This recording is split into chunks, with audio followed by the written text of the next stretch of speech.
Ambassador, earlier today in Berlin, President Biden spoke about Sinwar's death and the conversation he had with Prime Minister Netanyahu about what comes next. Let's take a listen. The death of the leader of Hamas represents a moment of justice.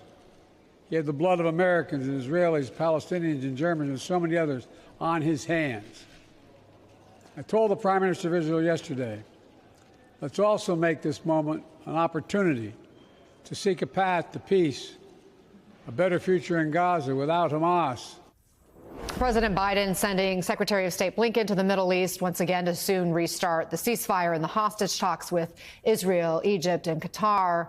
How can diplomats seize this moment? Well, this is a continuation in the aftermath of Sinwar's death now of the Biden administration's, if you will, two-pronged policy. One, to get a ceasefire in Gaza, the release of the Israeli hostages, and then to try to stabilize Gaza in the long term, and then on the Lebanese front, to enact UN Security Council Resolution 1701, which would require Hezbollah to withdraw to the Litani River, etc. The problem is that neither Hamas, as your correspondent very accurately reported from, they're sticking in the aftermath of Sinwar's death to their hardline positions across the board.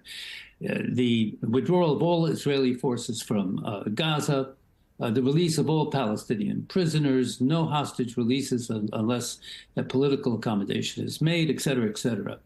And on the northern front, Hezbollah is also digging in on its hardline positions, despite the very effective Israeli decapitation of leaders on both fronts, in Hezbollah and Hamas.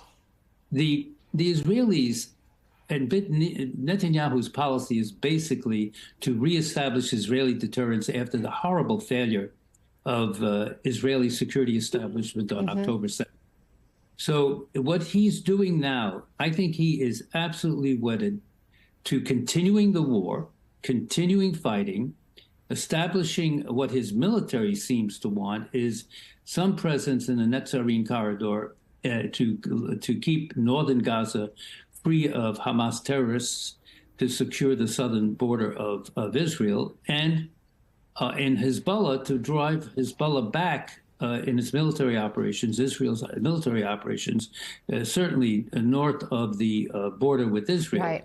He's going to continue. And your earlier coverage of the American elections, the U.S. elections, I think is very telling. Everyone is looking over the shoulders of Biden, the Biden administration, to see who the next president of the United States is going to be. There's a political void here until we know who the next president is. And I think Netanyahu is hoping for a Trump victory because he thinks he probably could get more of a green light from Trump than he could from Kamala Harris. So all of this means is that we're in for continued volatile situation in the near term, without anyone talking about anyone looking at a strategy for the longer term. Former Ambassador Edward Jerejian, thank you very much for taking the time. We appreciate your insights and expertise.